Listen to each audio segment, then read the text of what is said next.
Hello! Today we're going to make something simple. There are those days where you don't really feel like cooking a whole lot or cooking a long time, and even though I've said before that you should never be in a hurry. Let's say you have a taste for fish, but there's nothing in the fridge, there's nothing in the freezer, but lo and behold, you have a can of Spanish sardines in tomato sauce. Well, they're always a little bit boring, so I'm going to make a quick Indonesian dish out of it. Spicy fish. I'm first going to fry some onions.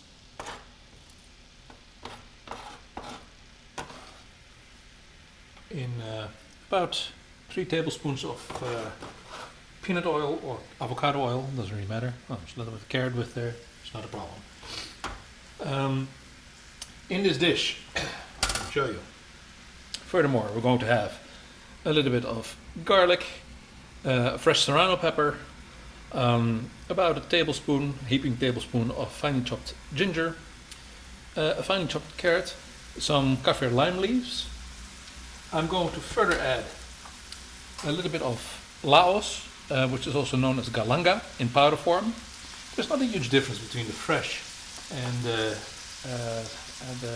you can get it fresh here in the powder form, so I'm fine using it in powder form. I also make my own curries.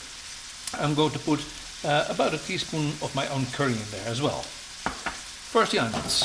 Let's give them about 5 minutes until they become glassy. So the onions look glassy, and I'm going to add my other ingredients. First a little ginger,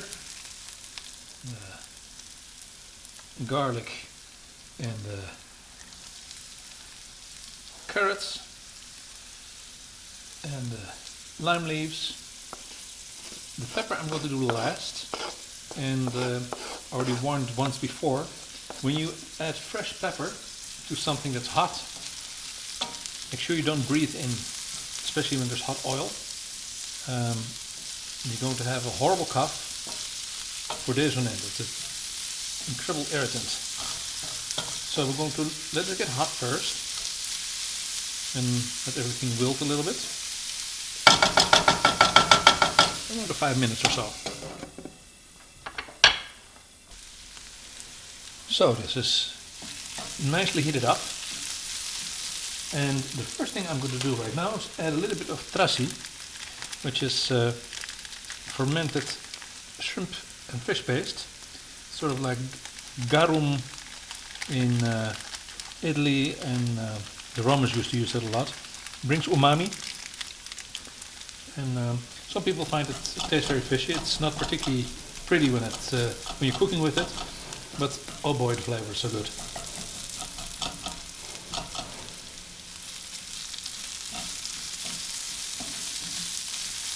My father, who was not a fish eater, abhors the smell.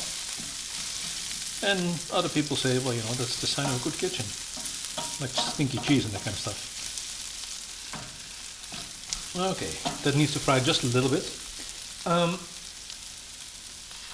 I am going to drain all the juice from the fish. I'm not adding the fish yet. That's not going to be done until the very last moment. I don't want to have a fish ragu.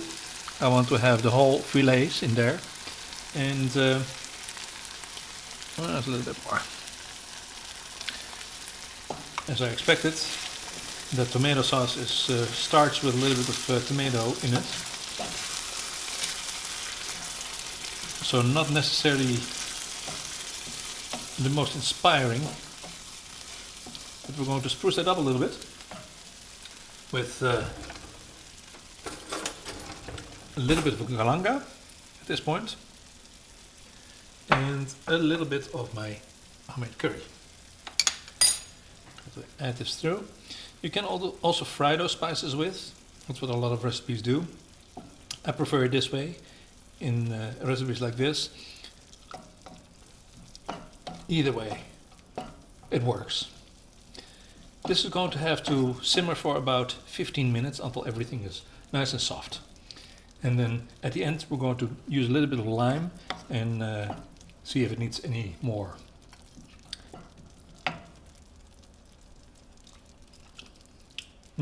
As I expected.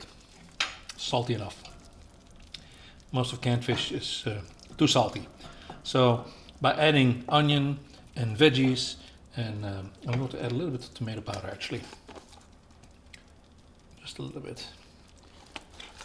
To give it a little more tomato flavor. Tomato paste would do the same thing. And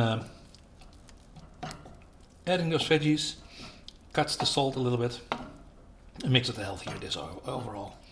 Now, one huge can of these huge Spanish sardines is going to feed me for about 2 to 3 days.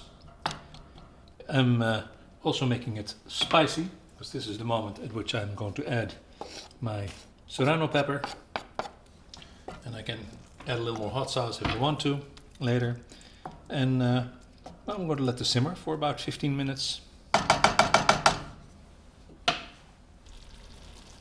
So the sauce has thickened in the 15 minutes that I put the timer for. I did add a little bit of water. It went just a little faster than I thought.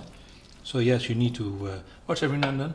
So what I'm going to do right now is I'm going to put my fish fillets and put those in a glass container.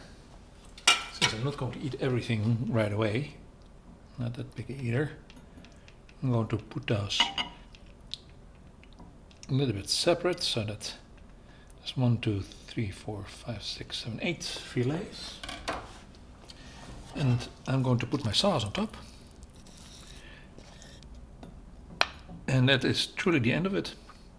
Until I eat, and I'm going to let this cool off. Let it stand for a few hours. I'm not eating for several more hours. And then I'm going to make a pan like this and just take a few of the fillets with the sauce and heat them up. And that's it. Total preparation time about 30 minutes. That is good.